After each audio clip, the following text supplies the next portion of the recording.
नमस्कार। आप सभी का स्वागत है आपके अपने चैनल एस्ट्रोलॉजी लर्नर में।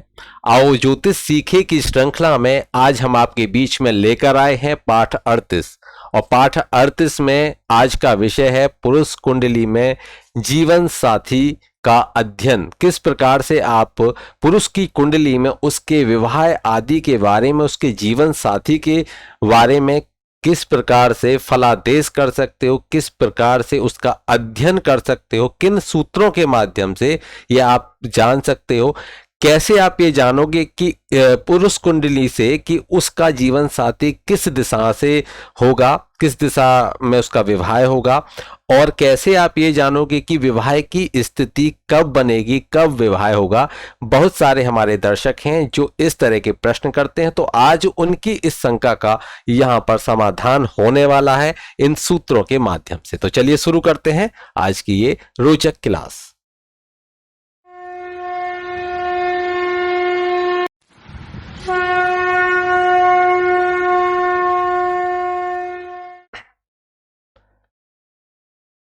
मेरे पास अधिकतर जो प्रश्न आते हैं वह प्रश्न विवाह से संबंधित ये पूछने के लिए आते हैं कि विवाह कब होगा, विवाह की स्थिति कब बनेगी। साथ ही साथ उनमें यह भी रहता है कि किस दिशा से उनका विवाह होगा। और विवाह के बारे में मैंने पिछली जो नवमांश की जो क्लास थी, नवमांश पार्ट 2 में भी और आपको पूरी जानकारी देने का प्रयास किया है कि कब विवाह होने की स्थिति बनती है, कब विवाह भंग होने की स्थिति बनती है। तो वहां पर आप उसको देख लीजिए। बाकी मैं आज की जो ये क्लास है इसमें भी आपको ये सारी बातें बताने वाला हूं, समझाने वाला हूं। तो चलिए बने रहिए। यहाँ पर वही दो कुंडलियां हैं। कुंडली ये सिर्फ इसलिए है ताकि आप इनसे समझ सको, इनका विश्लेषण साथ की साथ करते रहो। ये कुंडलियां इसलिए हैं। और एक हरिद्वार से हमारे दर्शक हैं, ये हरिद्वार से दर्शक हैं जिनको विवाह के बारे में जानना है कि उनका विवाह कब होगा। तो यहाँ पर देखिए, आप ये फलादेश अब कर पाओगे खुद। वह भी अगर ये जो कार्यक्रम देख रहे हैं वह भी खुद अपनी कुंडली का विश्लेषण करके आसानी से समझ सकते हैं कि विवाह की उनकी स्थिति कब बनेगी। तो चलिए यहां पर कुछ सूत्रों को जान लेते हैं। सबसे पहले हम ये जानेंगे कि किस तरीके से हम ये देखें कि विवाह की स्थिति कब बनती है, कब शुभ विवाह, अच्छे विवाह की स्थिति बनती है, कब वहां पर उसमें देरी के कारण क्या हो सकते हैं, कब वहां पर विवाह भंग की स्थिति बनती है, कब पत्नी जो भाव है उस भाव में कमी कब आती है, और कब वह बहुत ही सुख भाव होता है, सुख देने वाला भाव बन जाता है। तो चलिए सबसे पहले यहाँ पर ये जो खाली जो प्रारूप है इसको आप देख लीजिए। यहीं पर हम आपको समझाते चलेंगे। कुंडलियों पर समझाएंगे तो वो लिमिटेड हो जाएगा, क्योंकि वहां पर सिर्फ आप विश्लेषण कर सकते हैं, लेकिन यहां पर अगर सूत्र समझने हैं तो यही मैं आपको सूत्र समझाने वाला हूं। सबसे पहली बात जो आपको बहुत ही ध्यान रखनी है, और यह सूत्र बहुत ही महत्वपूर्ण है, जो प्रत्येक व्यक्ति को जब भी जो सप्तम का विचार करें, जब भी जीवन साथी का विचार करें, जब भी विवाह का विचार करें, तो वहां पर उनको सभी को ये सूत्र विशेष रूप से देखना चाहिए।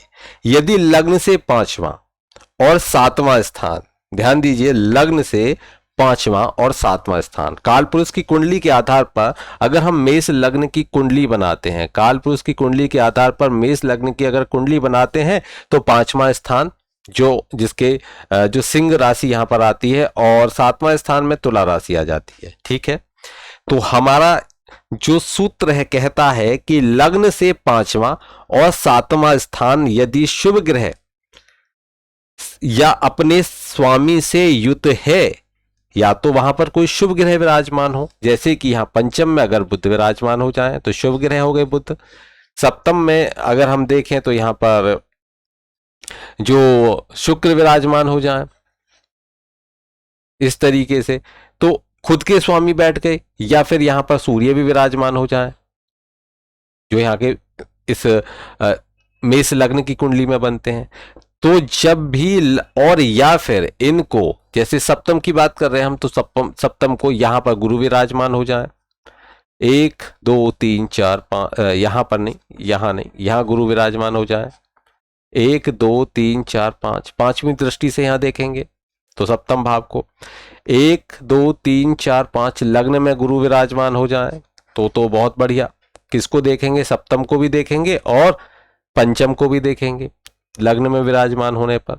तो जब भी इस तरह की स्थिति बने कि पंचम भाव को, पंचम भाव के स्वामी को शुभ ग्रह देखें, शुभ कर्तरी में ऐसा ग्रह हो, तो और ये सप्तम भाव, सप्तमेश, पंचम भाव, पंचमेश, ये शुभ स्थिति में हो, दोनों ही शुभ स्थिति में हो। शुभ स्थिति का अर्थ यह हो गया कि उच्च हो, त्रिकोण भाव में विराजमान हो, केंद्र भाव में विराजमान हो, मित्र क्षेत्री हो, स्वग्रही हो, अपने जो अपने भाव हैं उन भावों में बैठे हुए हों, जिस भाव के स्वामी उनमें विराजमान हो, साथ ही साथ शुभ ग्रहों से घिरे हुए हों, शुभ कर्तरी हो, पाप ग्रहों से नहीं होने चाहिए।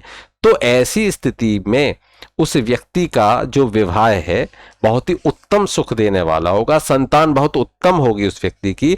ये आपको विशेष रूप से सूत्र जान लेना चाहिए। और यदि इसके विपरीत है, जैसे कि सप्तम भाव के स्वामी हो गए और पंचम भाव के स्वामी हो गए, पंचम भाव हो गया, सप्तम भाव हो गया, यदि ये पाप कर्तरी में हो जाए, अब पाप कर्तरी में कैसे होंगे उसको भी आप देख लीजिए, सारी स्थिति आप देखते चलिए। जैसे कि यहां पर हमने मेष लग्न की कुंडली बनाई 7 और यहां हो गया 5। अगर यहां शनि विराजमान हो गए, यहां विराजमान हो जाते हैं मंगल, साथ ही साथ यहां विराजमान हो जाते हैं राहु।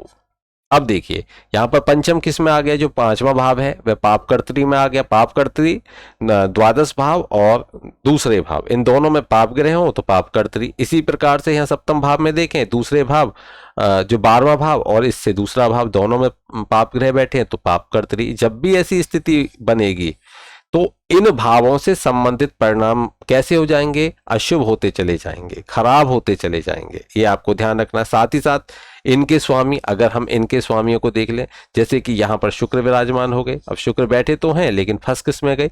पाप कर्तरी में। और यहाँ पर सूर्य बैठ जाए तो ये भी पाप कर्तरी में फंस जाएंगे। तो ऐसी स्थिति भी अगर बन जाती है तो वहां पर वह विवाह से संबंधित, संतान से संबंधित जो शुभ परिणाम है उनके स्थान पर उसके विपरीत जो परिणाम है वह यहाँ पर प्राप्त होंगे। ये सूत्र आपको विशेष रूप से ध्यान रखना है जब भी आप किसी जातक की कुंडली में इन बातों का विचार करें। तो चलिए आगे देखते हैं।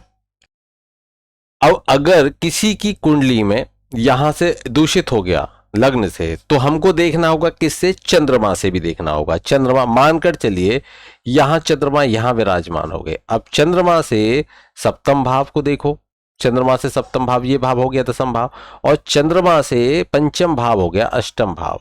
तो इनके स्वामी इन्हीं भावों में विराजमान हो।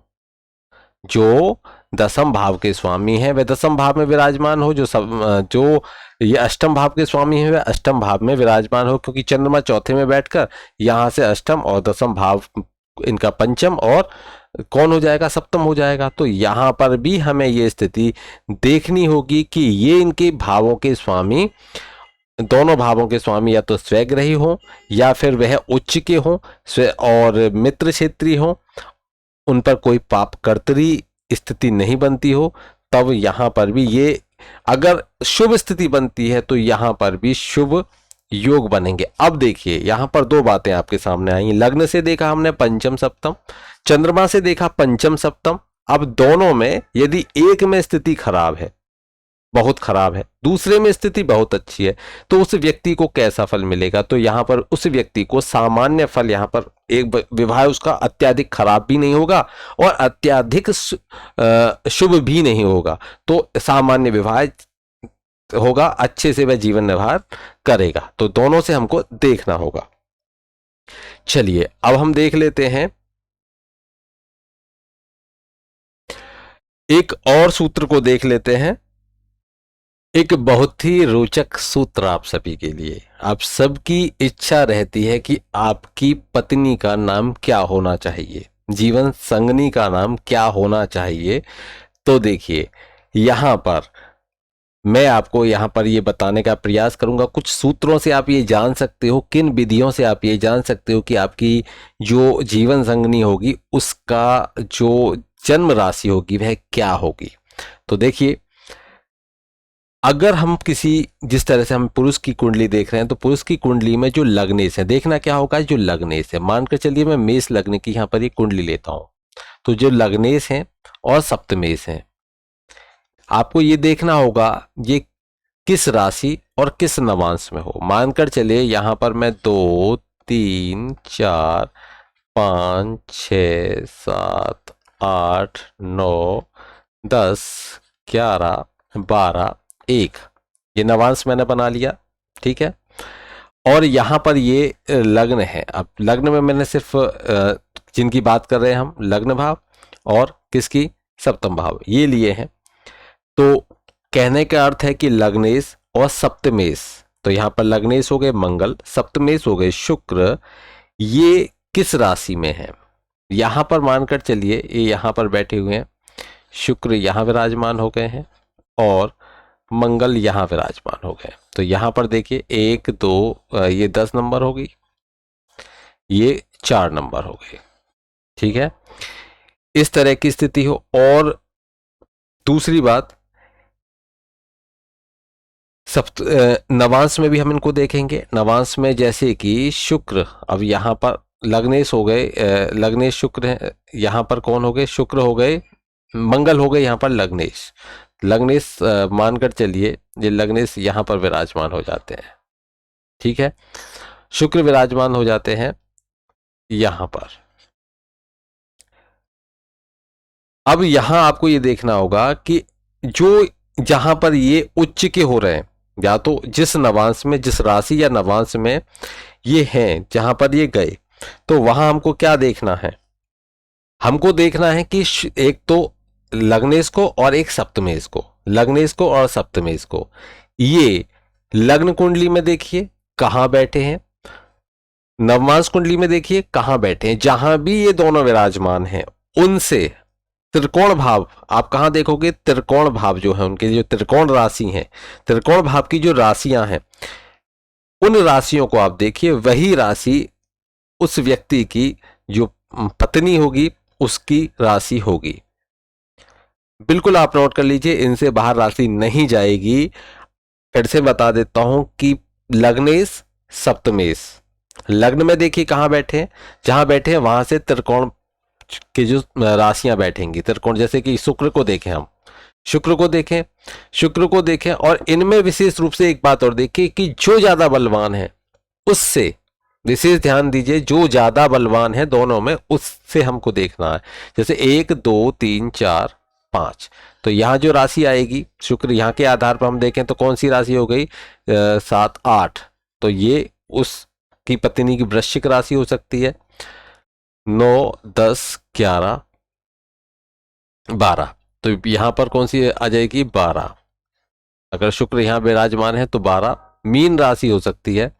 इसी तरीके से मंगल से हम देखेंगे, अगर तो मंगल से देखेंगे तो मंगल से पांचवी, 1 2 3 4 5, 5 का अर्थ क्या हो गया यहां पर, तो वृषभ राशि हो सकती है। और 5, और 5 के बाद में 6 7 8 9, यहां पर कौन सी हो जाएगी, जो कन्या राशि है। और खुद जिसमें वो बैठे हुए हैं, क्योंकि ये भी त्रिकोण राशियां होगी, त्रिकोण भाव हो गए, तो त्रिकोण राशि यहां से आप ये देख सकते हो कि ये राशियां उनकी रहेंगी, तो ये राशियां रहेंगी। इसी प्रकार से यहां हम देख सकते हैं, और जिनमें नहीं आए तो वहां उस राशि को आप छोड़ दीजिए, उस राशि से संबंधित वह स्त्री की कुंडली में नहीं होगा। ये आपको विशेष ध्यान रखना है।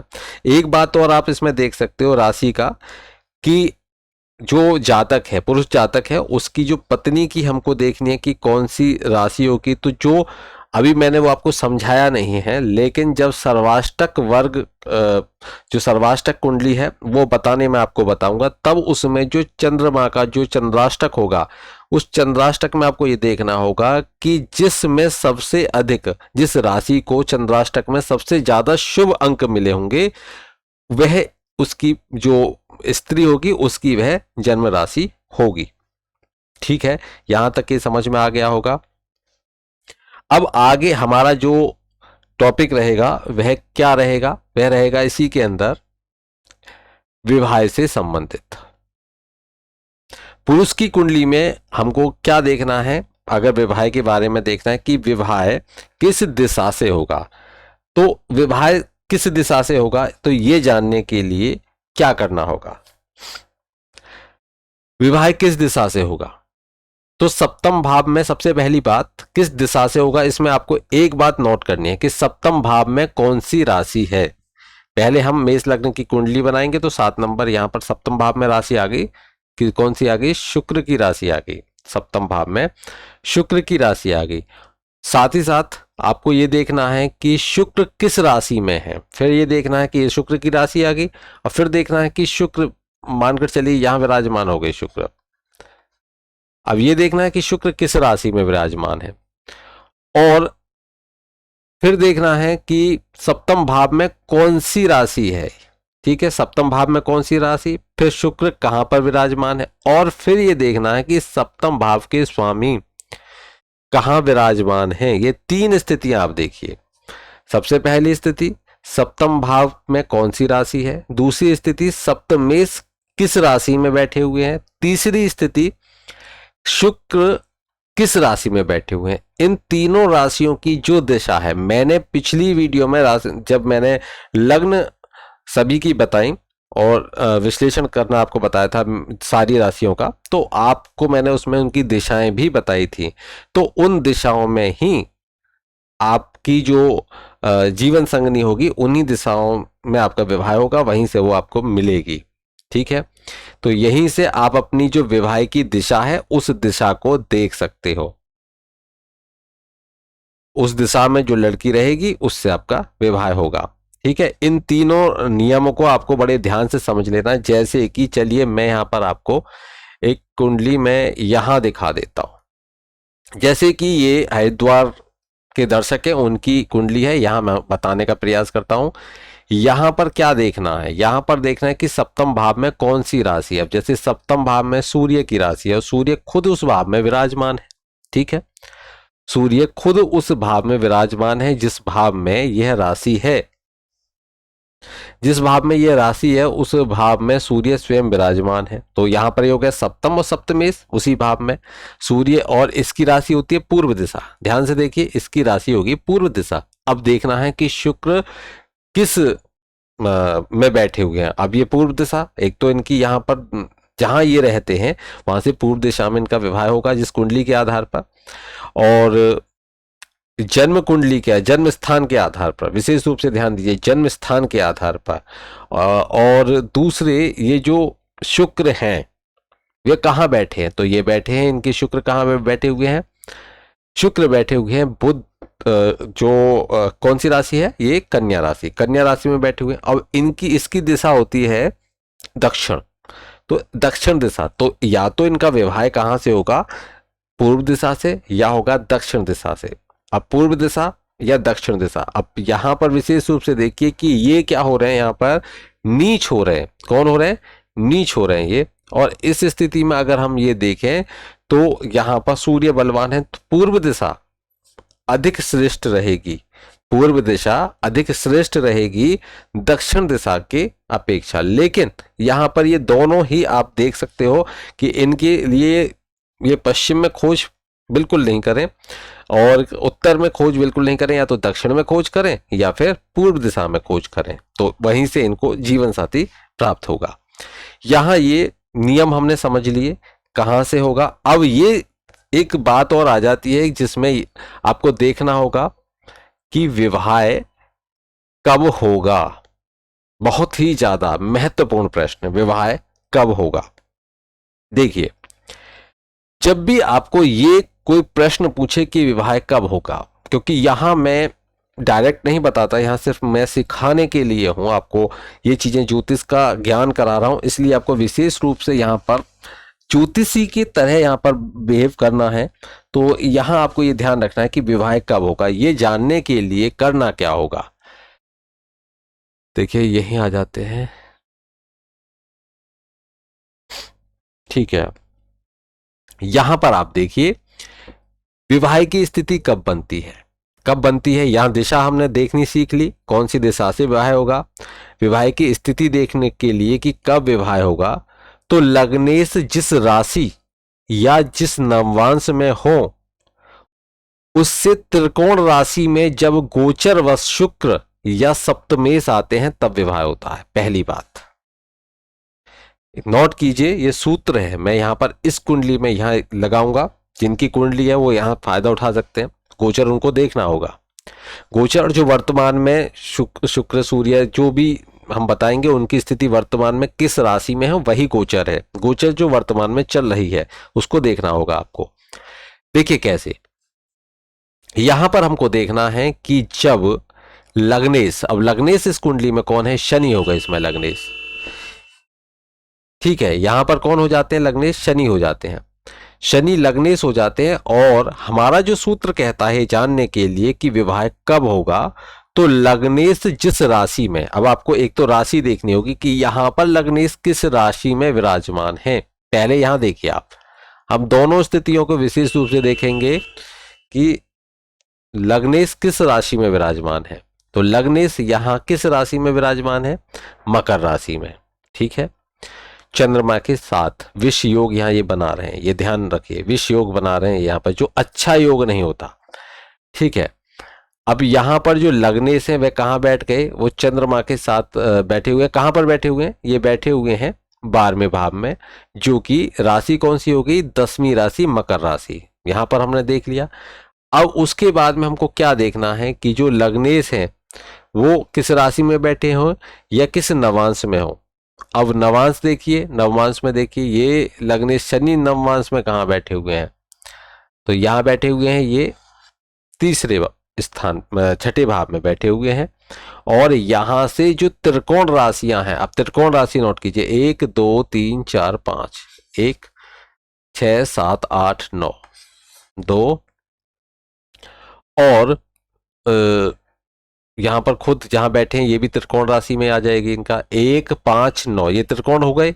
तो यहाँ त्रिकोण में एक तो जब भी एक ये त्रिकोण राशि देख लीजिए, यहाँ देख लीजिए और यहाँ देख लीजिए। अब यहाँ से भी स्थिति देख लीजिए कब कब ये योग बनेंगे विवाह के, मैं आपको बताने जा रहा हूं इस समय, बहुत महत्वपूर्ण है, आप बड़े ध्यान से सुनिए। और यहाँ शनि बैठे हुए हैं, शनि को यहाँ देखिए, यहाँ शनि से यहाँ से त्रिकोण में 1 2 3 4 5, खुद जहां बैठे हैं वहां भी 6 7 8 9, यहां तक 5 हो गया, 1 2 3 4 5 6 7 8 9। अब देखिए यहां, अब इनको इस कुंडली में ध्यान से आप देख लीजिए कब कब इनके विवाह के योग बनेंगे। अब देखिए यहां पर ये राशियां हमको मिल गई, राशियां कौन कौन सी हैं, जो भी देख रहे हैं जिनकी एक कुंडली है वो विशेष रूप से इस बात को देख लीजिए। गोचर देखना है आपको, आपको आपका समय मिल जाएगा। 2 नंबर राशि, 5 नंबर राशि, 11 नंबर राशि, 10 नंबर राशि और 3 नंबर राशि और 7 नंबर राशि। 1 2 3 4 5 6, ये 6 राशियां हैं आपकी। इन 6 राशियों में जब भी शुक्र या सूर्य, शुक्र अथवा सूर्य, ये जब भी इन राशियों में गोचर में आएंगे तब आपके विवाह की स्थिति बनेगी। जब भी, जैसे कि यहां पर कौन हो गए, सप्तमेश को ले लेते हैं, जैसे सूर्य हो गए, सूर्य जब भी वृषभ राशि में गोचर में होंगे, जब भी सिंह राशि में गोचर में होंगे, जब भी कुंभ राशि में गोचर में होंगे, जब भी जो मकर राशि में गोचर में होंगे, जब भी मिथुन राशि में गोचर में होंगे, जब भी तुला राशि में गोचर में होंगे, वह विवाह के आपके योग बनेंगे, उस समय आपका विवाह होगा। दूसरा, यदि शुक्र है वह वृषभ राशि में गोचर में होंगे, सिंह राशि में गोचर में होंगे, कुंभ राशि में गोचर में होंगे, मकर राशि में गोचर में होते हैं, मिथुन राशि में गोचर में होते हैं और तुला राशि में गोचर में होते हैं, तब उस स्थिति में भी विवाह के योग बनते हैं। चलिए और देख लेते हैं, एक कुंडली और है उसका भी विश्लेषण कर लेते हैं इसी तरीके से। तो हमने यहाँ क्या समझा कि जो लग्नेश हैं वह, लग्नेश को देखिए और लग्नेश कहाँ विराजमान है। क्या बताया मैंने आपको कि जो लग्ने से राशि मैंने आपको बता दी किस राशि की कन्या से आपका विवाह हो सकता है, और ये मैंने बता दिया किस दिशा में आपका विवाह हो सकता है। ये भी मैं आपको बता रहा हूं कि किस कब विवाह के योग बनते हैं। तो सूत्र को ध्यान से सुन लीजिए कि लग्नेश जिस राशि या जिस नवमांश में हो उससे त्रिकोण राशि में जब गोचर व शुक्र या सप्तमेश आएंगे तो विवाह की स्थिति बनेगी। और देखिए अब हम यहां आ जाते हैं। यहां कौन है? मंगल है। देखिए विशेष रूप से ये यहां देखिए मंगल है, और मंगल यहां पर कहां विराजमान है? यहां पर कर्क राशि में विराजमान है। अब यहां पर एक तो कर्क हो गई, 1 2 3 4 5, एक खुद वृश्चिक राशि हो गई, एक तो 4 नंबर राशि में साथ साथ लिखता चलूंगा, एक 8 नंबर राशि, 5 6 7 8 9, और एक मेष राशि। दूसरे मंगल यहां कहां गए हैं? यहां बैठे हैं यहां पर 8 नंबर में, तो 8 नंबर तो आई गई 8 नंबर की। और फिर देखिए 1 2 3 4 5, 1 2 3 4 5, तो ये मीन राशि, मीन 12 नंबर की राशि, और 6 7 8 9 और 4 नंबर की, तो 4 भी आ चुके हैं। प्रबलता जिनकी 2 बार आ चुके हैं उनकी अधिक प्रबलता हो गई, तो एक 8 की प्रबलता अधिक हो गई है और एक प्रबलता हो गई है किसकी? 4 की। 4 और 8 की प्रबलता अधिक हो गई है। लेकिन यहां पर ये 4 राशियां हैं, एक तो कर्क, वृश्चिक, मेष और जो मीन है, उनमें जब भी शुक्र या फिर यहां के सप्तमेश हो जाते हैं, शुक्र यहां के सप्तमेश होते हैं, तो जब भी शुक्र यहां पर, हम सीधे कह सकते हैं इस कुंडली में, जब भी शुक्र यहां पर घूमेंगे, शुक्र और जो शुक्र हैं वे जब भी यहां पर घूमेंगे, जब भी विचरण करेंगे, शुक्र जो सप्तमेश है, सप्तमेश भी और शुक्र भी, अब यहाँ पर शुक्र है तो हम शुक्र बोलेंगे, लेकिन जो सप्तमेश है वह अगर अलग होते तो सप्तमेश का विचरण देखते कि वह कब गोचर में आएंगे इन राशियों में, या फिर जो शुक्र है, ये शुक्र को देखेंगे कि जो शुक्र है वह कब इस राशि में विचरण करेंगे, मतलब गोचर में आएंगे। तो यहां पर तो वृषभ राशि है तो उनके स्वामी शुक्र होते हैं, तो सप्तमेश भी शुक्र है, और शुक्र जो कारक भाव होते हैं पुरुष की कुंडली में,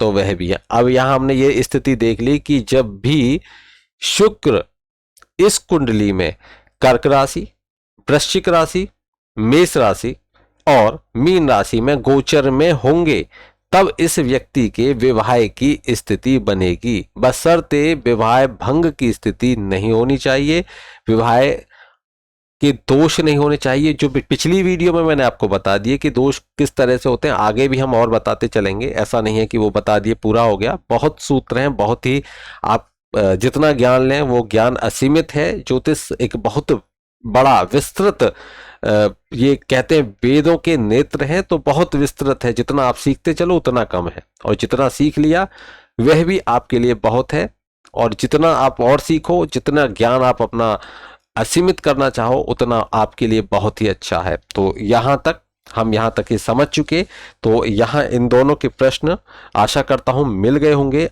आगे हम और नियम देख लेते हैं, विवाह का ऐसा नहीं है, और भी कुछ नियम है, उन नियमों को और लगाकर देख लेते हैं। यहाँ आप इन राशियों को नोट कर सकते हो, इन राशियों को आप नोट कर सकते हो इसके लिए और यहाँ इसके लिए।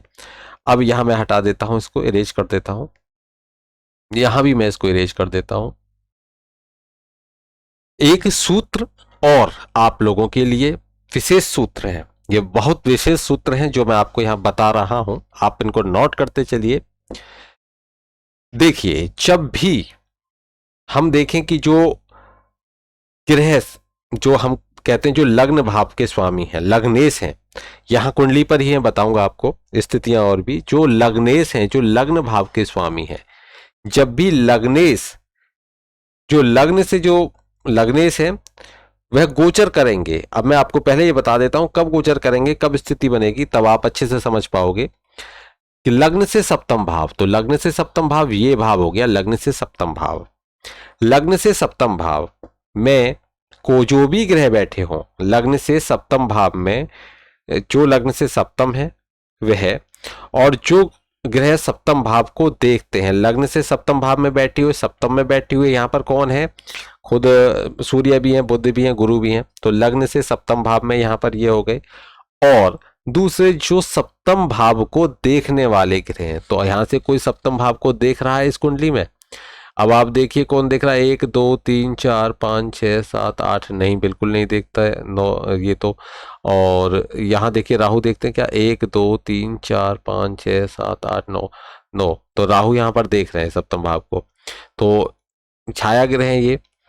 वैसे इनकी भी जो हम देख लेते हैं, और यहाँ पर आपको ये देखना होगा, मैं इसीलिए कुंडलियों से ज़्यादा प्रयास करता हूँ समझाने का, सूत्रों से, लेकिन यहाँ कुंडली से ही मैं समझा देता हूँ कि जब भी या तो देखने वाले ग्रह, अब कोई नहीं देख रहा, कोई स्थिति नहीं है, अगर कोई इस भाव को देखे, अब आप समझ गए, या तो जैसे बृहस्पति हो गए, पंचम से देखते हैं, पंचम दृष्टि से देख लेते हैं, और यहाँ मैं ऐसे कर देता हूँ, बृहस्पति तो बैठे हुए हैं खैर इस भाव में, यहाँ पर बैठे हुए खुद, बुध भी विराजमान है और सूर्य भी विराजमान है, लेकिन दोनों अस्त हो गए हैं यहाँ पर, ये देखिए दोनों अस्त हो चुके हैं। ये अस्त होना अच्छा नहीं है, बाकी खुद इनका होना अच्छा होगा। अब यहाँ पर हम देखें तो इनकी अस्त स्थिति, तो ये फल देने लायक है, अभी ये फल दे सकते हैं, और ये उच्च के हो जाते हैं यहाँ पर, तो ये फल देंगे तो अच्छी स्थिति बन जाएगी, कुछ फल भी देंगे। तो इनके अगर रत्न, ये कौन से भाव के हैं, 6, तो बुध के तो नहीं,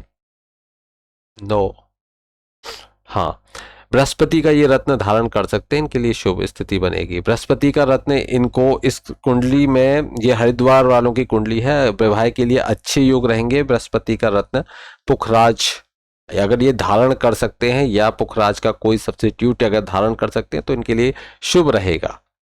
बाकी नवमांश में भी बहुत अच्छी स्थिति में हंस योग बना रहे हैं नवमांश में, तो इनके लिए शुभ रहेगा बृहस्पति का रत्न धारण करना, क्योंकि बृहस्पति खुद दूसरे कुटुंब भाव के स्वामी भी हैं, खुद सप्तम भाव में विराजमान हो गए। तो यहाँ इनकी कुंडली का मैं अगर विवेचन करूं तो ये बहुत शुभ है कि ये बृहस्पति का रत्न धारण करने, इनके लिए अच्छी स्थिति ये बनाने वाला होगा। अब देखिए आगे हम देख लेते हैं, अभी हम सूत्रों की बात कर रहे थे, तो वापस से सूत्रों पर आ जाते हैं कि जिस तरह से यहाँ अगर हम देखें कि जो ग्रह लग्न से सप्तम है, तो लग्न से सप्तम बुध गुरु सूर्य हो गए। दूसरा जो सप्तम भाव का स्वामी है, जैसे यहाँ पर सूर्य हो गए। तीसरा जो हम देखेंगे कि एक तो जो तीसरा जो ग्रह इस भाव को देखते हैं, अगर कोई ग्रह इस भाव को देखता है, कौन से सप्तम भाव को, तो तीनों का कहीं ना कहीं संबंध, कुल मिलाकर जो सप्तम है उससे संबंध होना चाहिए। और अगर जिनका सप्तम से संबंध है, अगर वह ग्रह जिनका भी सप्तम से संबंध है, सप्तमेश हैं, सप्तम भाव को देखते हैं, सप्तम भाव में बैठे हुए हैं कोई भी ग्रह, तो जब भी जो लग्नेश हैं, कुंडली के लग्नेश यहाँ पर शनि हो जाते हैं। देखिए इस कुंडली में लग्नेश हो जाते हैं शनि। अब देखिए दूसरे तरीके से आपको बता रहा हूं मैं, इसमें लग्नेश हो जाते हैं शनि, और जब भी जो लग्नेश हैं वे कहाँ चले जाएं, जब गोचर करेंगे किस में, बैठे हुए ग्रहों में, जो बैठे हुए ग्रह हैं वहां गोचर करेंगे, तो उनकी राशि जो बनती है उन राशियों में गोचर करते हैं। जब जो बैठे हुए ग्रह हैं, नहीं देखिए यहाँ ध्यान दीजिए कि जो लग्नेश हैं जैसे यहाँ पे शनि है, वो जब भी सिंह राशि में गोचर करेंगे तब विवाह का योग बनेगा, पहली बात। दूसरा, जैसे सूर्य की, बुध की, गुरु की महादशा, अंतरदशा, प्रत्यंतर दशा भी आएगी, उनमें भी इनके विवाह के योग बनेंगे। समझ में आया? नहीं आया? मैं फिर से समझा देता हूं। सप्तम भाव में जो ग्रह बैठे हुए हैं उनको देखना है, सप्तम भाव को देखने वाले कौन कौन से ग्रह हैं उनको देखना है, सप्तम भाव के स्वामी कहां विराजमान है उनको देखना है। जब भी इनकी राशियां, ध्यान दीजिए, जब भी इनकी राशियां जो माफ कीजिए, ये जो भी उसमें आएंगे, इनकी महादशाएं, राशियां नहीं, इनकी महादशाएं, जब भी इनकी महादशाएं किस में आएंगी, महादशा, अंतरदशा, प्रत्यंतर दशा होगी, महादशा, अंतरदशा, प्रत्यंतर दशा होगी। देखिए कंफ्यूजन बिल्कुल नहीं, मैं फिर से समझा देता हूं, शब्द थोड़े से बदल गए हैं, मैं फिर से बता देता हूं कि ये सप्तम भाव है, ये कुंडली का सप्तम भाव है। इस बिल्कुल साफ कर दीजिए जो मैंने बताया, अब फिर से सुन लीजिए, बता रहा हूं। ये जो सप्तम भाव है, इस सप्तम भाव में जितने ग्रह विराजमान हैं उनकी महादशा, अंतर्दशा, प्रत्यंतर दशा। ठीक है, जब भी आती हैं उनमें विवाह के योग बनते हैं। जैसे कि इस कुंडली में बुध की महादशा, अंतर्दशा, प्रत्यंतर दशा में इस व्यक्ति के विवाह के योग बनेंगे। जैसे यहाँ पर गुरु बैठे हुए हैं, गुरु की महादशा, अंतर्दशा, प्रत्यंतर दशा में भी इनके विवाह के योग बनेंगे। सूर्य बैठे हुए हैं, सप्तमेश हैं, अगर सप्तमेश नहीं होते, कहीं और होते तो वहां से भी देखते। तो यहाँ पर इनकी महादशा, अंतर्दशा, प्रत्यंतर दशा में भी विवाह के योग बनेंगे। वहीं जब भी जो लग्नेश है, अब यहाँ तक आप समझ में आ गया। अब देखिए, जब और साथ ही साथ जो लग्नेश है, लग्न भाव का जो स्वामी है, अब यहाँ पर कौन है लग्न, यहाँ पर लग्न है 11 नंबर कुंभ राशि, कुंभ के स्वामी होते हैं शनि। जब भी ये शनि किसमें, सिंह राशि में, ध्यान दीजिए, सिंह राशि में गोचर करेंगे, सिंह राशि में आएंगे, तब भी इन महोदय के क्या होंगे, विवाह के योग बनेंगे, विवाह होने की स्थिति बनेगी। सूत्र समझ में आ गया हो तो जरूर बताएं। बीच में थोड़ा सा शब्द बताना कुछ चाह रहा था, शब्द कुछ पहुंच रहे थे, इसलिए मैंने आपको बिल्कुल क्लियर किया ये टॉप पॉइंट। अब आपको ये समझ में आ गया होगा। एक सूत्र और समझाऊंगा इसमें, उसके बाद में ये विवाह से संबंधित ही एक सूत्र और समझाऊंगा। इन तीनों सूत्रों को आप लगा लीजिए, आपको उनमें स्थिति बिल्कुल आपकी साफ हो जाएगी कि संभावनाएं आपकी किस किस स्थिति में विवाह की बन जाती है।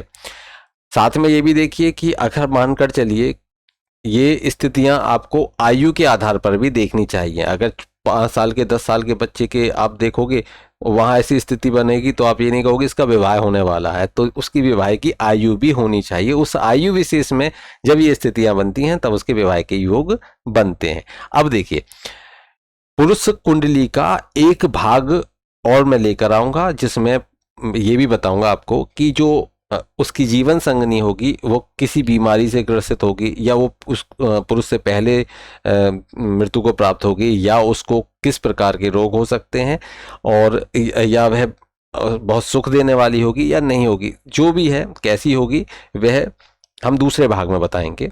अभी मैं यहाँ पर, क्योंकि पहले विवाह तो हो, उसके बाद में स्थिति बताएंगे, जैसी भी स्थिति है तो वो भाग 2 में लेकर आऊंगा। उसके बाद फिर स्त्री कुंडली की हम चर्चा करेंगे। ठीक है, यहां तक प्रयास मेरा यही था, एक ही वीडियो में मैं बताऊं आपको, लेकिन वीडियो बहुत लंबी हो जाएगी, फिर आप देख नहीं पाओगे, इसलिए चलिए अब हम यहां देख लेते हैं।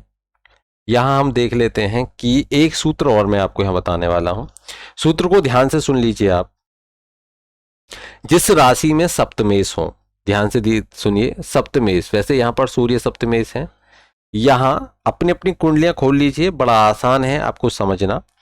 जिस राशि में सप्तमेश हो उस राशि का स्वामी, ध्यान दीजिए, मैं एक कुंडली और देख लेता हूं। जिस राशि में सप्तमेश हो, यहां ऊपर भी देखिए, जैसे यहां शुक्र है, यहां पर सप्तमेश, जिस राशि में सप्तमेश हो, तो शुक्र यहां पर कहां पहुंच गए, यहां इस कुंडली में पहुंच गए, अपनी राशि है, इनकी भी अपनी राशि है, वहां भी अपनी राशि है, तो दोनों ही इसमें आप देख लीजिए शुक्र ही है यहाँ पर। तो जिस राशि में सप्तमेश हो, अगर कहीं और घर में बैठे हुए होते तो हम उस तरीके से भी देखते। तो जिस राशि में सप्तमेश हो उस राशि का स्वामी, और जिस नवांश में सप्तमेश हो उसका स्वामी। अब जिस नवांश में, अब हम नवांश कुंडली को देखेंगे, तो जिस नवांश में सप्तमेश हो, अब सप्तमेश सूर्य है, यहाँ नवांश देखिए किस नवांश में है, तो ये तुला नवांश में है, वही शुक्र के घर में है ये, तो यहाँ तुला नवांश में है, तो उसका स्वामी शुक्र हो गया। सूर्य देखा, मतलब यहाँ पर सिंह राशि देखी, और यहाँ तुला नवांश हो गया। ठीक है, यहाँ पर आपने इनको देख लिया, दोनों को देख लिया, इनके स्वामी तो शुक्र और सूर्य यहाँ पर हो गए, शुक्र और सूर्य, ध्यान दीजिए, बहुत विशेष रूप से ध्यान दीजिए, शुक्र और सूर्य इनके स्वामी हो गए।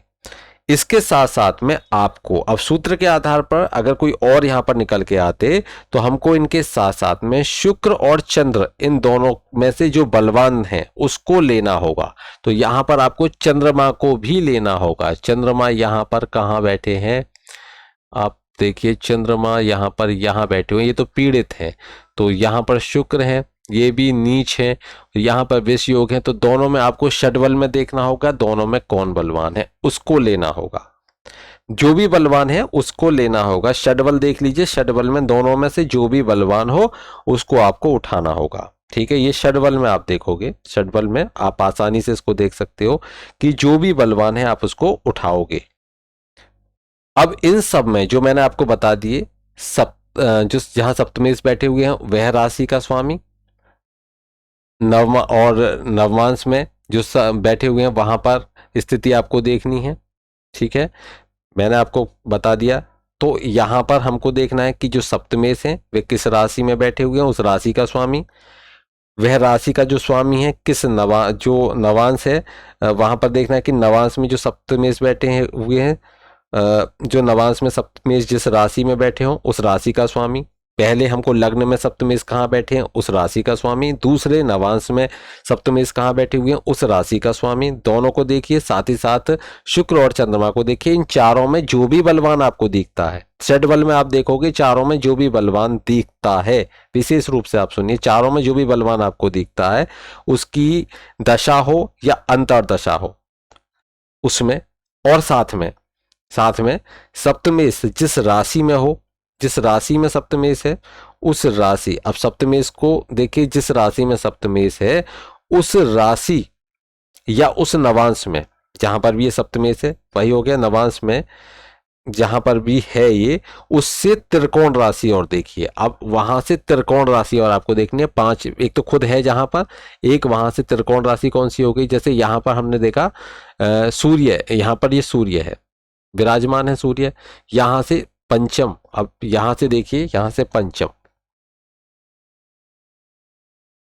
यहां से जहां ये विराजमान है, यहां से जो यहां पे बैठा सप्तमेश जिस राशि में विराजमान हो वहां से उस राशि का स्वामी, और वहां से पंचम। अब देखना है पंचम, 1 2 3 4 5, एक तो खुद वही भाव हो गया, पांचवा ये हो गया, 6 7 8 9, नौवा हो गया ये। ऐसे यहाँ देखिए, यहाँ जो सप्तमेश है सूर्य जहाँ विराजमान है वहां से पंचम, 1 2 3, 1 2 3 4 5, कुंभ राशि 6 7 8 9, और ये मिथुन राशि। ये आप नोट कर लीजिए, ये जो राशियां हैं जो मैं आपको बता रहा हूं इस समय, जब भी यहां पर, जब भी ये स्थिति बने, इन राशियों को, अब राशियां देख लीजिए, इस कुंडली में हम देख लेते हैं, विश्लेषण भी हो जाएगा, भला भी हो जाएगा, और यहां पर आप भी सीख जाओगे। 1 5 9 11 3 7, ठीक है। इन राशियों में जब भी कौन, बृहस्पति गोचर करेंगे तब भी ये स्थिति बनेगी। खासकर ये स्थिति मैंने बता दिया, स्त्री की कुंडली में भी ये स्थिति बनती है, यहाँ पर स्त्री की कुंडली में आप ये स्थिति को देख सकते हो, लेकिन अलग प्रकरण में बताएंगे वहां, और इसको अच्छे से बताएंगे। तो यहाँ पर हम इस बात को अच्छे से समझ गए। आगे जो सप्तम भाव है उस सप्तम भाव से संबंधित कब कब हानियां देखने को मिलेंगी, उस भाव से संबंधित कब कब कैसे दोष होते हैं, उस के बारे में मैं आपको नेक्स्ट वीडियो में बताऊंगा। तो आज हमने सीखा विवाह जिससे होगा उसकी राशि क्या हो सकती है, किस राशि हो की वह कन्या होगी। दूसरा हमने सीखा कि विवाह किस दिशा से हो सकता है, वह देखना मैंने आपको सिखाया। तीसरा मैंने आपको सिखाया विवाह कब होने के योग बनते हैं।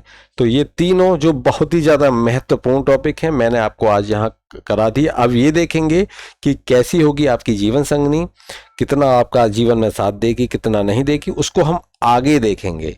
तो इंतजार रखिए उसका भी। तब तक के लिए जय श्री कृष्णा।